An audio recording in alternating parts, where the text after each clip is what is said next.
আমাৰ আজি বিপিএফ দলৰ PMB বৈঠক হৈছিলে যেহেতু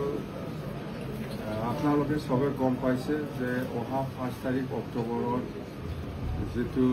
সৰকাৰ গঠন কৰিবলৈ গৈ আছে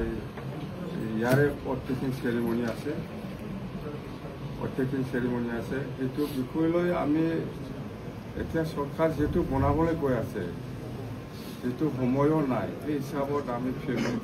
PMB আলোচনা কৰিছে যে অত্যধিকৰ পিছত যেটো সৰকাৰত বহিব আমি কি কাম কৰি যাম এটো লৈ খুব সিরিয়াসলি ডিসকাশন হয়েছে আর আমি আসলে বিপিএফ হিসাবে অকলে নির্বাচন করেছি সবাই জানে আমি বিপিএফ হিসাবে 28 সিট পাইছে সেইটো সবেও জানে তো এটা আমার কথাটো হল বিপিএফর হয় বিপিএফে 28 সিট পাইছে অকলে সরকার গঠন করব পারে এটো কোনো কনফিউশন হব নালাগে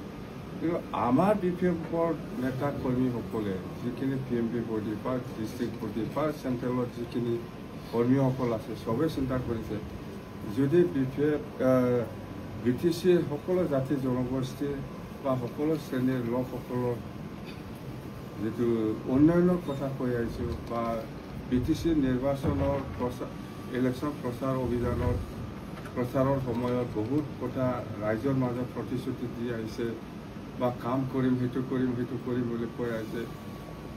সেইটো যদি হব লাগে সাকসেস হব লাগে তেতিয়া হলে আমি সঁচাকৈ বিপিএফে অকলে পারিব না নাই সেইটো বহুত আমার মাজত 2 ঘন্টা 3 ঘন্টা আলোচনা হয়েছে সঁচাকৈ খুব মানে চিন্তাজনক আর সিরিয়াস আমার মাজত ডিসকাশন হয়েছে ইয়ার মাজতে আমার এটা যে লাস্টত কনক্লুজন আমি কৰিব পাৰিছো বা ডিসিশনত আনিব পাৰিছো যদি বিজেপি এলায়েন্স NDA বা বিজেপিয়ে UPPL দলক যদি NDA পৰা বাদ দিব পাৰে তেতিয়াহলে বিপিএফ দল হিসাবে NDA লগত থাকাত কোনো আপত্তি নাই আৰু আমাৰ যিখিনি ইলেকশন ইস্তাহাৰত যিখিনি ৰাইজৰ হৈ কাম কৰিবৰ কাৰণে যিখিনি প্ৰচাৰ চলাই আহিছিল ইস্তাহাৰত লিখিতভাৱে প্ৰচাৰ কৰিছে সেইবিলাকৰ ওপৰত ইমপ্লিমেণ্টেশ্যনৰ ক্ষেত্ৰত যদি সহায় কৰে বিজেপিয়ে আমাৰ NDA থাকা পিছত বা আমি NDA থাকিম তেতিয়াহলে আমাৰ কোনো আপত্তি নাই সেটা কথা UPPL থাকিলে বিপিএফ নাথাকিব যদি UPPLক বাদ দিব পাৰে তেতিয়া বিপিএফে বিজেপিৰ লগত এলায়েন্সত থাকি পেলাই কাম কৰিবৰ কাৰণে ইচ্ছা আছে আৰু থাকিব আৰু আমাৰ কিছুমান ডিমান্ডছ আছে BTC উন্নয়নৰ স্বাৰ্থত সেইখিনি নিশ্চয় বিজেপিয়ে আমাক সহায় কৰিব বুলি আমি আশা কৰি আজি আমাৰ কোনো আপত্তি নাই NDA থাকাৰ সেইখিনি ডিসিশন আমাৰ মাজত আহি স্পষ্ট কথা স্যাৰ বিজেপিয়ে যদি UPPLক NDAৰ পৰা বাদ দিয়ে তেনেহলে বিপিএফে কি বিজেপিৰ লগত এলায়েন্স সৰকাৰ কৰব নেকি BTC তো সৰকাৰেৰ কথা পিছত প্ৰথম এলায়েন্সটো ক্লিয়াৰ কৰব লাগে ইয়াৰ পিছতহে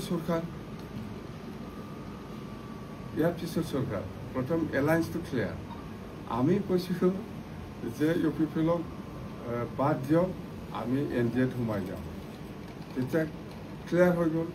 তেতিয়া বিজেপিক লৈ পেলাই সরকার করে নকরে এটো অটোমেটিক ইনক্লাইন এইটোৱে UPPLক বাদ দিয়ক আমি বিজেপিৰ লগত NDAৰ লগত থাকি পেলাই আমি সৰকাৰ গঠন কৰিম